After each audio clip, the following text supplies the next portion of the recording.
പ്രിയപ്പെട്ട സുഹൃത്തുക്കളെ, BJP എന്ന ദേശീയ പാർട്ടിയെ സംബന്ധിച്ചിടത്തോളം അതിനിർണായകമാണ് ഈ 2026 മാർച്ച് ഏപ്രിൽ മാസത്തിൽ നടക്കാൻ പോകുന്ന തെരഞ്ഞെടുപ്പ്. കുറേ തെരഞ്ഞെടുപ്പുകളായി BJP ജീവൻ മരണ പോരാട്ടം നടത്തിക്കൊണ്ടിരിക്കുകയാണ്. നിയമസഭാ തെരഞ്ഞെടുപ്പിൽ ഒരു സീറ്റിനപ്പുറത്തേക്ക് BJPക്ക് ഇതുവരെ പോകാൻ കഴിഞ്ഞിട്ടില്ല. എന്നാൽ 2024 ലോക്സഭാ തെരഞ്ഞെടുപ്പിൽ വലിയൊരു കുതിച്ചുചാട്ടമാണ് BJPയെ സംബന്ധിച്ചിടത്തോളം ഉണ്ടായത്. അവർക്ക് കേരളത്തിൻ്റെ ചരിത്രത്തിൽ ആദ്യമായി ഒരു MP തൃശ്ശൂരിൽ നിന്ന് ലഭിച്ചു. സുരേഷ് ഗോപി. അതുകൊണ്ട് 6-7 നിയമസഭാ മണ്ഡലങ്ങൾ അടങ്ങുന്നതാണ് ഒരു ലോക്സഭ.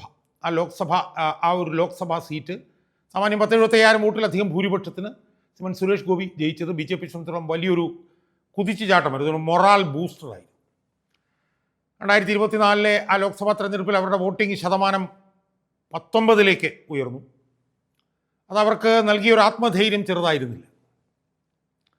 അത് 2024 തെരഞ്ഞെടുപ്പിൽ തൃശ്ശൂർ ലോക്സഭാ മണ്ഡലത്തിൽ മാത്രമല്ല മറ്റ് പല ലോക്സഭാ മണ്ഡലങ്ങളിലും വലിയ കുതിച്ചുകയറ്റം അവർക്കുണ്ടായി. ആറ്റിങ്ങൽ ലോക്സഭാ മണ്ഡലം, ആലപ്പുഴ,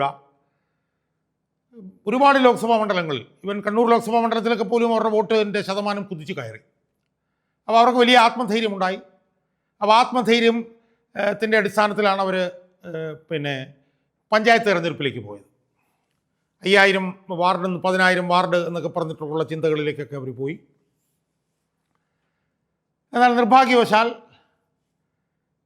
ഒരുപാട് പണമൊക്കെ ചെലവഴിച്ചിട്ടും പഞ്ചായത്ത് തെരഞ്ഞെടുപ്പിൽ അവരുടെ ആ കുതിച്ചുചാട്ടം നിലനിർത്താൻ കഴിഞ്ഞില്ല എന്ന് മാത്രമല്ല, അവർ താഴേക്ക് പോവുകയാണ് ചെയ്തത്.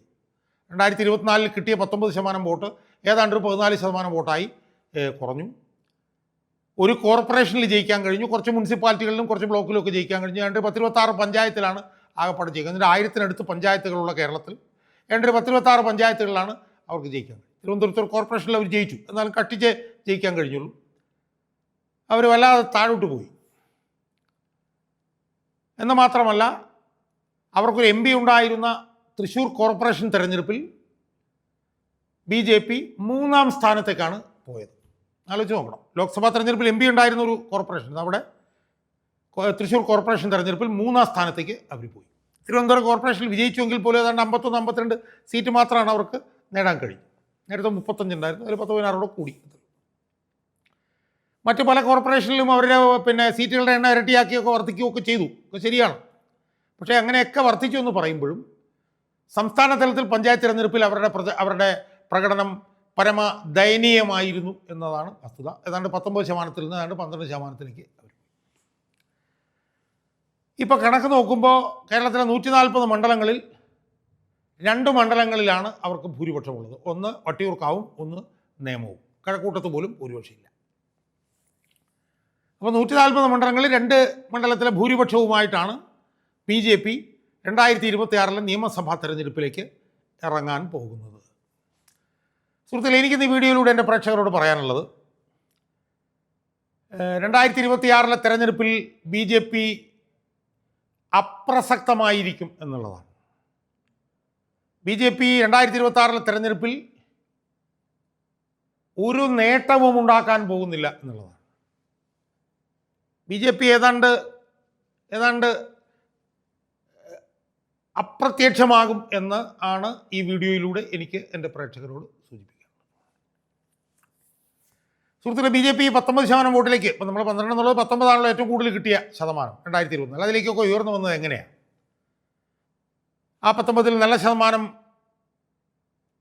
ഹിന്ദുക്കളുടെ വോട്ടുണ്ടായിരുന്നു, പിന്നെ കുറച്ചൊക്കെ ക്രിസ്ത്യാനികളുടെ വോട്ടുണ്ടായിരുന്നു. അങ്ങനെയാണ് ഈ 19% അവർ 2024 വന്നത്. അപ്പോൾ BJPയുടെ പ്രധാനപ്പെട്ട കേരളത്തിലെ വോട്ട് ബാങ്ക് എന്ന് പറഞ്ഞാൽ ഹിന്ദു വോട്ട് ബാങ്ക് ആണല്ലോ. ഒരു ഹിന്ദു പാർട്ടിയാണ്. അതുകൊണ്ട് തന്നെ ഹിന്ദു വോട്ട് ബാങ്ക്. കുറച്ചൊക്കെ അവിടെ ഇവിടെ ക്രിസ്ത്യാനികളുടെ വോട്ടുകളും കിട്ടിയിരുന്നു. എന്നാൽ BJP 2026 തെരഞ്ഞെടുപ്പിൽ ഈ പറഞ്ഞ പോലെ അവർക്ക് ഒരു തരത്തിലുള്ള ഇമ്പാക്റ്റും കേരളത്തിലെ തെരഞ്ഞെടുപ്പിൽ ഉണ്ടാകാൻ പോകുന്നില്ല എന്ന് ഞാൻ ശക്തിയുക്തം പറയുന്നതിൻ്റെ കാരണം എന്താ? അവരിലേക്ക് 2024 തെരഞ്ഞെടുപ്പിലൊക്കെ വന്ന ഹിന്ദു വോട്ട് ബാങ്കിൽ നല്ലൊരു ശതമാനവും ഈ 2026 നടക്കാൻ പോകുന്ന തെരഞ്ഞെടുപ്പിൽ UDFിലേക്ക് തിരിച്ചു ചെല്ലും എന്നുള്ളത് കൊണ്ടാണ്. നമുക്കറിയാം അവരുടെ വോട്ടിലുണ്ടായിട്ടുള്ള കുതിച്ച് കയറിയ വർധനയുടെ പ്രധാനപ്പെട്ട കാര്യം എന്ന് പറയുന്നത് അടുത്ത 2024 തെരഞ്ഞെടുപ്പിലും ഒക്കെ തന്നെ CPMൻ്റെ ഒരു ചെറിയ ശതമാനം വോട്ട് BJPയിലേക്ക് പോയിരുന്നു. അങ്ങനെയാണ് അവരുടെ വോട്ട് ശതമാനത്തിൽ കുതിച്ചു കയറ്റുന്നത്. അതിപ്പം ആലപ്പുഴ എടുത്താലും നമ്മൾ ആറ്റിങ്കൽ എടുത്താലും ഇപ്പോൾ തെക്കൻ കേരളത്തിലെ 2-3-4 മണ്ഡലങ്ങൾ എടുത്തു കഴിഞ്ഞാൽ അവിടെയൊക്കെ തന്നെ BJPയുടെ വോട്ടിൽ വലിയ വർധന ഉണ്ടായതിൻ്റെ കാരണം CPMന് കിട്ടുമായിരുന്ന ഹിന്ദു വോട്ടിൽ ഒരു പങ്ക് BJPയിലേക്ക് പോയി. പ്രത്യേകിച്ച് ആലപ്പുഴയിലൊക്കെ ശോഭാ സുരേന്ദ്രൻ മത്സരിച്ചപ്പോൾ നമ്മൾ കണ്ടതാണ്. അവർക്ക് 2-3 ലക്ഷത്തിനടുത്ത് വോട്ട് കിട്ടിയത്. ഏതാണ്ട് 1 ലക്ഷം വോട്ടും CPMൻ്റെ വോട്ടാണ് പിന്നെ ശോഭാ സുരേന്ദ്രനിലേക്ക് പോയത്. അപ്പോൾ ഇതിനു മുമ്പ് നടന്ന തെരഞ്ഞെടുപ്പുകളിലൊക്കെ CPMൻ്റെ ഒരു പങ്ക് വോട്ട് BJPയിലേക്ക് പോയത് അത് BJPയുടെ പ്രത്യശാസ്ത്രവും രാഷ്ട്രീയം വിശ്വസിച്ചിട്ട് CPMകാർ ചെയ്ത വോട്ടല്ല. അവർ നോക്കുമ്പോൾ അവർക്ക് LDF ഭരണത്തിനെതിരായിട്ട് എന്തെങ്കിലുമൊക്കെ ചെയ്യണം, LDF ഭരണത്തിനെതിരായി വോട്ട് ചെയ്യണം. നോക്കുമ്പോൾ കോൺഗ്രസിൽ തമ്മിലടി. അപ്പോൾ പിന്നെ CPMനെ എങ്ങനെയെങ്കിലും CPMനോട് പക തീർക്കണമെങ്കിൽ BJPക്കായാലും വേണ്ടിയില്ല എന്ന് പറഞ്ഞുകൊണ്ടാണ് CPMൻ്റെ ഒരു ശതമാനം അണികളും അഭ്യുദയകാംക്ഷികളും ഒക്കെ BJPക്ക് വോട്ട് ചെയ്തത്. അങ്ങനെയാണ് BJPയുടെ വോട്ട് നിലവാരം വർദ്ധിച്ചത്. എന്നാൽ ഇപ്പോൾ എന്താ സംഭവിച്ചുകൊണ്ടിരിക്കുന്നത്? ഹിന്ദു വോട്ട് ബാങ്ക്, അതായത് BJPയുടെ ഹിന്ദു വോട്ട് ബാങ്കിൽ UDFന് അനുകൂലമായി വലിയൊരു ചലനമുണ്ടായിരിക്കുന്നു. അതിൻ്റെ പ്രധാനപ്പെട്ട കാരണം എന്താ? കോൺഗ്രസിനകത്ത് തമ്മിലടിയും കാര്യങ്ങളൊക്കെ പറഞ്ഞ പോലെ അങ്ങനെ നിൽക്കട്ടെ, അല്ലെങ്കിൽ അതിനകത്ത് ഇച്ചിരി കുറവ് വന്നിട്ടുണ്ട്. പഞ്ചായത്ത് തെരഞ്ഞെടുപ്പ് കഴിഞ്ഞപ്പോൾ അവർ ജയിക്കാൻ സാധ്യതയുണ്ട് എന്നുള്ളത് കൊണ്ട് അവരുടെ തമ്മിലടിയിലൊക്കെ ഇച്ചിരി കുറവുണ്ട്, അവിടെ നിൽക്കട്ടെ. പക്ഷേ BJPക്ക് കഴിഞ്ഞ 2-3 തെരഞ്ഞെടുപ്പുകളായി കിട്ടിയിരുന്ന ഹിന്ദു വോട്ട് ബാങ്കിൽ ഇപ്പോൾ UDFന് അനുകൂലമായി ഒരു ചലനം സംഭവിച്ചിരിക്കുന്നു. അതാണ് BJPയെ സംബന്ധിച്ചിടത്തോളം ഏറ്റവും അപകടകരം. കാരണം ഹിന്ദു വികാരം വളർത്തിയെടുക്കുക, ഹിന്ദുക്കളുടെ താല്പര്യം സംരക്ഷിക്കുക, അങ്ങനെ ഒരു ഹിന്ദു പാർട്ടിയായിട്ടാണല്ലോ BJP നിന്നിരുന്നത്. എന്നാൽ ആ ഹിന്ദു പാർട്ടിയായി നിന്നിരുന്ന BJPക്ക് വോട്ട് ചെയ്തുകൊണ്ടിരുന്ന ഹിന്ദു അണികളിൽ ഏതാണ്ട് ഒരു 3-4 മാസക്കാലമായി UDFന് അനുകൂലമായിട്ടുള്ള ചലനം പ്രകടമായിരിക്കുന്നു. എന്താ കാരണം ശബരിമല പെരുങ്കൊള്ളയാണ്. ശബരിമലയിൽ നടന്ന പെരുങ്കൊള്ള ഹിന്ദു മതവിശ്വാസികളെ വലിയ തോതിൽ അത് ബാധിച്ചിരിക്കുന്നു. കാരണം അവരുടെ കേരളത്തിലെ ഏറ്റവും പ്രധാനപ്പെട്ട ഒരു ആരാധനാലയമാണ്, അവരുടെ ഒരു മഹാക്ഷേത്രമായി അവർ കാണുന്ന സ്ഥലമാണ് ശബരിമല. ലക്ഷക്കണക്കിന് ഭക്തജനങ്ങൾ എല്ലാ വർഷവും ചെല്ലുന്ന അവരൊരു തീർത്ഥാടന കേന്ദ്രമായി കാണുന്ന അവരുടെ ഏറ്റവും പ്രധാനപ്പെട്ട മഹാക്ഷേത്രമായിട്ടുള്ള ശബരിമലയിൽ വലിയൊരു പെരുങ്കൊള്ള നടന്നിരിക്കുന്നു.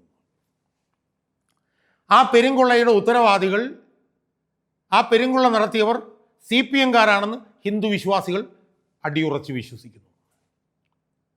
സ്വാഭാവികമായും ശബരിമലയിൽ പെരുങ്കൊള്ള നടത്തിയ CPMൻ്റെ നേതാക്കന്മാരോട് കണക്ക് തീർക്കണമെങ്കിൽ അവരുടെ മുമ്പിൽ 2 ഓപ്ഷനാണുള്ളത്. ഒന്ന് UDFന് വോട്ട് ചെയ്യുക, ഒന്ന് BJPക്ക് വോട്ട് ചെയ്യുക. അവിടെയുള്ള പ്രശ്നം എന്താ? അവിടെ BJPക്ക് വോട്ട് ചെയ്താലുള്ള പ്രശ്നം എന്താ? BJP എന്തായാലും ജയിക്കുന്ന പാർട്ടിയല്ല. അവർക്ക് ഇപ്പം തന്നെ 2 മണ്ഡലത്തിൽ മാത്രമേ ഭൂരിപക്ഷമുള്ളൂ. അവർക്ക് മൊത്തം ഭൂരിപക്ഷത്തിലേക്ക് വരണമെങ്കിൽ അവർക്ക് 69 സീറ്റും കൂടെ കിട്ടണം. അതൊരിക്കലും കേരളത്തിൽ കിട്ടില്ല. അപ്പോൾ ശബരിമലയിൽ നടന്ന പെരുങ്കൊള്ളയിൽ CPMനെതിരെ പക തീർക്കണമെന്നുണ്ടെങ്കിൽ ജയിക്കാൻ സാധ്യതയുള്ള മുന്നണിക്ക് വോട്ട് ചെയ്യണം. ആ തീരുമാനത്തിലേക്ക് ഹിന്ദു വിശ്വാസികൾ, BJPക്ക് വോട്ട് ചെയ്യുന്ന ഹിന്ദു വിശ്വാസികൾ ആ തീരുമാനത്തിലേക്ക് എത്തിക്കൊണ്ടിരിക്കുകയാണ്. ഇത് യഥാർത്ഥത്തിൽ 2019 നമ്മൾ കണ്ടതാണ്. 2019 ലോക്സഭാ തെരഞ്ഞെടുപ്പിൽ യുവതി പ്രവേശമായിരുന്നു ഏറ്റവും പ്രധാനപ്പെട്ട വിഷയം. ആ യുവതി പ്രവേശവുമായി ബന്ധപ്പെട്ടുള്ള വിഷയത്തിൽ ഏറ്റവും മുന്നിൽ നിന്ന് സമരം നയിച്ചിരുന്നത് BJPയാണ്. BJPക്കാർക്കെതിരെ കെ സുരേന്ദ്രനെതിരെ പോലും 10-100 കേസുകളുണ്ടായിരുന്നു. 5-6 ലോക്സഭാ മണ്ഡലങ്ങളിലെങ്കിലും BJP ജയിക്കും എന്ന് നമ്മൾ വിചാരിച്ചു. പക്ഷേ ഹിന്ദു മതവിശ്വാസികൾ അന്ന് എന്താ ചെയ്തത്? അവർ BJPക്കൊപ്പം നിന്നില്ല, അവർ UDFനൊപ്പമാണ് നിന്നത്. കാരണം UDF ആണ് ജയിക്കാൻ സാധ്യതയുള്ള മുന്നണി. അപ്പോൾ CPMനെതിരെ പക തീർക്കണമെങ്കിൽ UDFന് വോട്ട് ചെയ്യണം എന്നുള്ളത് കൊണ്ട് അവരുടെ മുമ്പിലുണ്ടായിരുന്ന 2 ഓപ്ഷനുകളിൽ അവർ UDFന് വോട്ട് കൊടുത്തു. അങ്ങനെയാണ് BJPക്ക് അന്നൊരു ലോക്സഭാ സീറ്റ് പോലും കിട്ടാതിരുന്നത്. ഈ തെരഞ്ഞെടുപ്പിലും 2019 ആവർത്തിക്കാനുള്ള സാധ്യത വളരെ വളരെ വലുതാണ്.